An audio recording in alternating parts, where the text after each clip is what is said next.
جنتی عمل د توخه یو کس ته ټول شپه تهجد کې او ټول ورځ د روجي نیسی د دې د پاسم یو عمل لخوا الله محمد رسول الله سلام خود له دی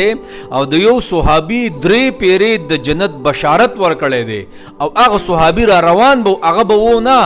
او نبی علیہ السلام بو فرمایل چې یو جنتی را روان دی لوی لوی صحابه تهجد گزار منځ گزاره د هغې نه هم سبقت یوړو په یو عمل باندې تاسو ته پته ده اکو خزه د کوسړې دا یو عمل راټینګي هغه څه دی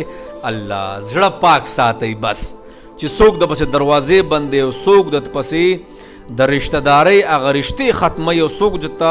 ډېر سپک سپوري موي کنه بهر کې پسا خپل سینه او خپل زړه د غي د پاره پاک ساتي او د الله د پاره ماپ کوي دا یو عمل نه دی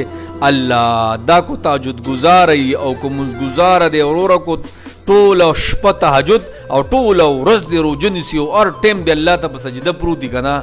دا یو عمل تر ټینګ دا غي نه بستا نمبر سی وای سا د چا سره کې نو بغض مساته بس